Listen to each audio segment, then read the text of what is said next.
नमस्कार दोस्तों, मैं आशीष जापान के इलेक्ट्रॉनिक एंड टेक्नोलॉजी से आपका बहुत बहुत स्वागत करता हूं। दोस्तों आज मैं आपके लिए लाया हूं मस्टेक का 830L MAS830L मॉडल का डिजिटल मल्टीमीटर, जिसकी आज मैं आपको पूरी तरह से जानकारी दूंगा कि इसे कैसे चलाया जाता है, इसका कैसे यूज करना है, क्या सावधानियां होती हैं कि आपका मीटर लॉन्ग लाइफ चले और आप इसको कैसे प्रॉपरली यूज कर सकते हैं। तो चलिए टाइम ना वेस्ट करते हुए मैं इसे खोल लेता हूँ।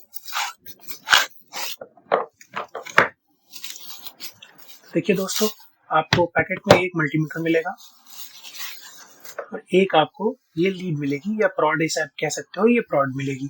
तो दोस्तों इस मीटर का जो प्राइस है वो मार्केट नियर अबाउट 550 से 600 रुपए के आसपास है। आप इसे ऑनलाइन भी परचेज कर सकते हो, आप इसे हमारी शॉप से भी मंगवा सकते हो। डिस्क्रिप्शन में मैं आपको इसका लिंक दे दूंगा। तो दोस्तों इस मीटर को ऑन करने के लिए सिंपली आपको इस नॉब को घुमाना है। आप देख सकते हैं मीटर ऑन हमारा हो चुका है। इस मीटर के पीछे इसका एक स्टैंड भी दे रखा है, जिससे आपको काम करने में बहुत ही आसानी होगी। आप इसे सेट करके टेबल पे इजीली अपना काम कर सकते हैं। तो दोस्तों अब बात आती है इस मीटर में क्या क्या फंक्शंस हैं।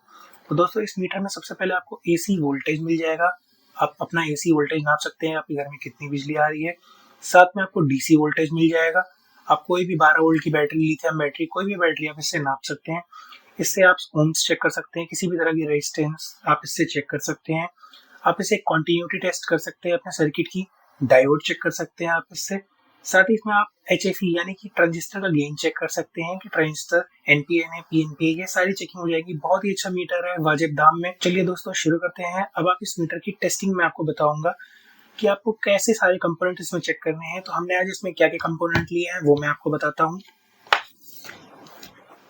तो दोस्तों आज हम इस मल्टीमीटर से एक लिथियम आयन बैटरी आपको डीसी वोल्टेज चेक करके दिखाएंगे, एक कैपेसिटर चेक करके दिखाएंगे, एक डायोड चेक करके दिखाएंगे, एक एनपीएन पीएनपी ट्रांजिस्टर आपको चेक करके दिखाएंगे, एक रेजिस्टेंस और साथ ही आपको एसी वोल्टेज हम नाप के सिखाएंगे।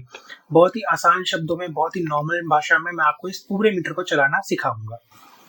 तो दोस्तों अब मैं आपको बताता हूँ कि आपको इस मीटर में प्रॉड्स कहाँ पे लगानी है। देखिए रेड वाली प्रॉड जो है वो मैंने यहाँ पर लगाई हुई है। इसमें डायोड, मिली एम्पियर वोल्ट और आपका रेजिस्टेंस चेक करने का ऑप्शन दे रखा है।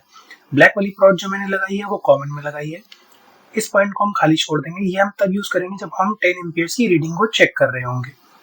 तो दोस्तों सबसे पहले मैं आपको बताऊंगा कि इस मीटर से आप डीसी बैटरी कैसे चेक कर सकते हैं। देखिए मेरे हाथ में 3.7 वोल्ट की लिथियम आयन बैटरी है।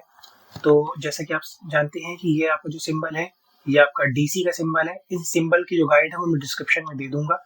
हमारी बैटरी 3.7 वोल्ट की है, तो हम इसे 2 पे नहीं लगा सकते बिकॉज 2 वैल्यू थोड़ी डाउन है। तो 20 की रेंज में हमारा 3.7 कवर हो रहा है। तो रुकिए मैं इसका स्टैंड खोल लेता हूँ।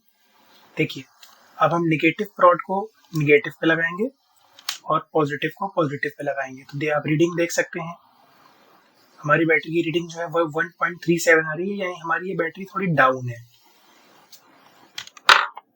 इसी तरह से अगर आप डायोड चेक करना चाहते हैं तो डायोड के लिए आप देख रहे हो हमें इस मीटर का जो रेगुलेटर है उसे डायोड पे सेट करना पड़ेगा।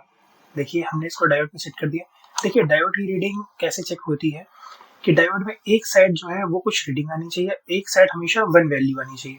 तो सबसे पहले हम एक साइड चेक करके देखते हैं। देखिए यहाँ रीडिंग आ रही है, 560 की रीडिंग आ रही है। और अगर इसकी विपरीत दिशा में रीडिंग आई तो ये डायोड आपका खराब है। देखिए इसके विपरीत शायद दिशा में आपकी रीडिंग नहीं आ रही है, 1 बना हुआ है। मैं एक बार फिर से आपको बता देता हूँ, क्लियर कर देता हूँ। एक साइड पे जब हम पॉजिटिव और नेगेटिव लगाएंगे तो रीडिंग आनी चाहिए और दूसरी साइड पे जो है वो रीडिंग हमारी नहीं आनी चाहिए। इसका ये मतलब है कि ये डायोड बिल्कुल सही है। इसी तरह से हम आते हैं रेजिस्टेंस के ऊपर। ये हमारी 10K की रेजिस्टेंस है, तो ये 2K की रीडिंग पे नहीं आएगी, हमें रीडिंग बढ़ानी पड़ेगी।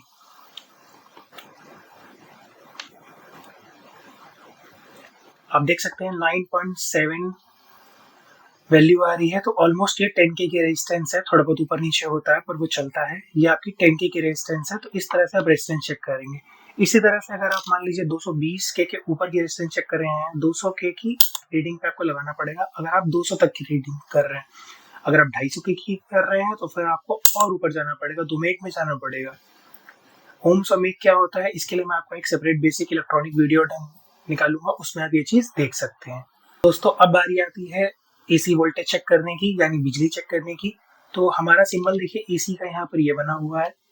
हमारे घर में 200 वोल्ट से ज़्यादा रेटिंग आती है ना, 220 वोल्ट आता है, तो हम 200 पे इसे नहीं यूज़ कर सकते, तो हम क्या करेंगे, हम 600 के स्केल पे चलेंगे। और अब हम इसमें AC नाप के देख रहे हैं। देखिए यहाँ पर हमारे घर पे 240 के आसपास की वोल्टेज आ रही है, जो कि अच्छी वोल्टेज आ रही है, बट अब हम इसको नीचे नहीं कर सकते बिकॉज ये 220 के ऊपर की रीडिंग है। अगर ये 180 वोल्ट आ रहे होते या 150 वोल्ट आ रहे होते तो हम 200 के स्केल पे चेक कर सकते थे, पर जो वोल्टेज आ रहा है वो 200 से ऊपर आ रहा है, तो हम इसको 600 के स्केल पे रखेंगे। ये पूरे मीटर में फॉलो होगा। तो दोस्तों अब मैं चेक करने जा रहा हूँ एक 47 MFD 250 वोल्ट का आपका कैपेसिटर। 47 MFD 250 वोल्ट इसकी वैल्यू है। तो पहले हम इसको शॉर्ट कर लेते हैं। देखिए कैपेसिटर की जो चेकिंग होती है उसमें क्या होता है कि पहले तो एक रीडिंग आनी चाहिए, 300 400 कुछ भी रीडिंग आ सकती है, लेकिन उसके बाद वो कैपेसिटर ऑटोमेटिक डिस्चार्ज होकर 1 वैल्यू आ जानी चाहिए। अगर ऐसा नहीं होता है तो कैपेसिटर खराब है। तो नेगेटिव पे हम नेगेटिव प्रोब लगाएंगे और पॉजिटिव पे हम पॉजिटिव प्रोब लगाएंगे। देखिए एक रीडिंग आई, उसके बाद ये वैल्यू चली गई। अब थोड़ा कैपेसिटर हाई वैल्यू का है तो हम इसका थोड़ा सा वैल्यूएशन अपने मीटर में बढ़ा रहे हैं। एक बार इसको हम डिस्चार्ज करते हैं और एक बार हम दोबारा ट्राई करते हैं। देखिए रीडिंग आ रही है, रीडिंग बढ़ती जा रही है। देखिए 1 हो गया, यानी कि कैपेसिटर बिल्कुल सही है। यही सही तरीका है कैपेसिटर को टेस्ट करने का। इस वीडियो में मैं आपको हर तरह की इलेक्ट्रॉनिक टेस्टिंग, साथ में मीटर को चलाना, दोनों ही चीज़ें बता दूंगा। इस वीडियो के बाद आपको दूसरा वीडियो देखने की जरूरत नहीं पड़ेगी। तो दोस्तों अब मैं आपके सामने लाया हूँ BC557 ट्रांजिस्टर, जो कि एक PNP ट्रांजिस्टर है। PNP NPN क्या होता है, ये आपको मैं एक बेसिक इलेक्ट्रॉनिक वीडियो बनाऊंगा, उसमें जानकारी हो जाएगी। तो फिलहाल मैं इसको HFE पे सेट कर लेता हूँ। जैसा कि मैंने आपको बताया था कि अगर हमें ट्रांजिस्टर चेक करना होता है तो हमें अपने मीटर को HFE पे करना होता है। एमीटर कलेक्टर बेस को कायदे से लगाएंगे हम इसके अंदर। एमीटर कलेक्टर बेस क्या होता है ये आपको बेसिक इलेक्ट्रॉनिक वीडियो में क्लियर होगा। तो हमने एमीटर बेस कलेक्टर को प्रॉपर्ली सेट किया है। तो जैसा कि हम जानते हैं ये PNP है और हमने किस पे लगाया है, NPN पे, इसीलिए ये गेन नहीं दिखा रहा है। एक बार हम PNP पे ट्राई करेंगे। देखिए दोस्तों PNP पे लगाते ही इस ट्रांजिस्टर ने अपना गेन दिखाना शुरू किया, जो कि 384 वैल्यू आ रही है। बिल्कुल सही ट्रांजिस्टर है ये। BC557 में फिर से रिपीट कर रहा हूँ, ये आपका PNP है। और देखिए हमने PNP पे इसको लगा रखा है, आप देख पा रहे होंगे। इसी तरह से एक बार हम ट्राई करते हैं BC547।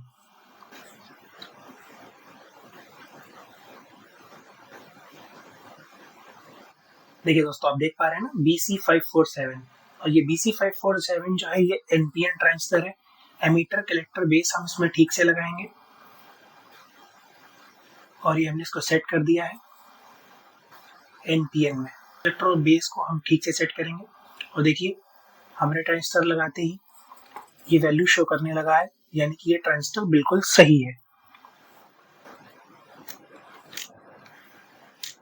तो दोस्तों अब ऑलमोस्ट आप सब कुछ जान चुके हैं। एक बार मैं आपको कंटिन्यूटी टेस्ट करना भी बताता हूँ।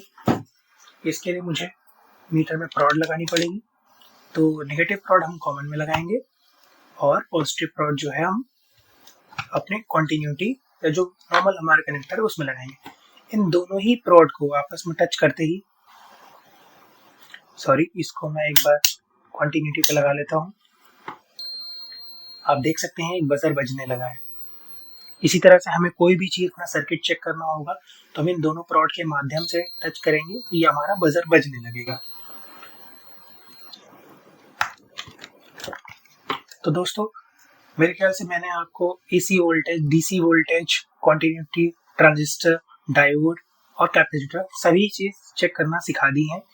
अब दोस्तों इसमें एक पॉइंट हमारा रह गया है, ये है 10 एम्पियर का। तो ये 10 एम्पियर मैं आपको नेक्स्ट वीडियो में बताऊंगा। उसमें मैं क्लाइम मीटर भी आपके लिए लेकर के आऊंगा, मस्टेक कंपनी का ही।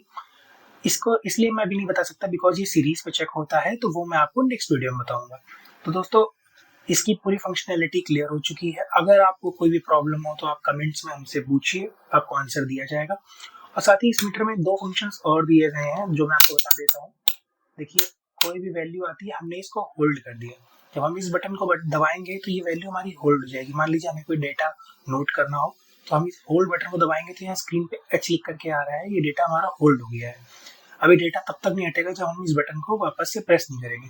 साथ ही मान लीजिए कभी हम लो लाइट एरियाज में काम कर रहे हैं, अंधेरा है, मुझे नहीं दिख रहा है स्क्रीन पे, तो हमारे पास एक बैकलाइट का ऑप्शन दे रखा है। हम इस बटन को प्रेस करेंगे तो आप देख सकते हैं व्हाइट कलर की बैकलाइट जल रही है। आपको क्लियर हो गया होगा। इस होल्ड बटन को हम छोड़ रहे हैं, देखिए ये दोबारा से हमने इसे ऑफ कर दिया। तो दोस्तों मेरे ख्याल से मैंने आपको मस्टेक 830 एलीमीटर के बारे में सब कुछ क्लियर कर दिया है। अगर आपको कोई भी डाउट हो तो आप कमेंट्स में पूछें हमसे, आपको जवाब दिए जाएंगे। किसी भी तरह की कोई आपकी क्वेरी हो तो कमेंट्स करें। और दोस्तों अगर आपको ये वीडियो पसंद आ रहा है, हमारा काम पसंद आ रहा है, तो प्लीज़ हमारे चैनल को लाइक करें, सब्सक्राइब करें, शेयर करें। और मैं फिर से एक बार आपका स्वागत करता हूँ जापानिको में। इस वीडियो में देखने के लिए बहुत बहुत धन्यवाद। आपका दिन शुभ हो।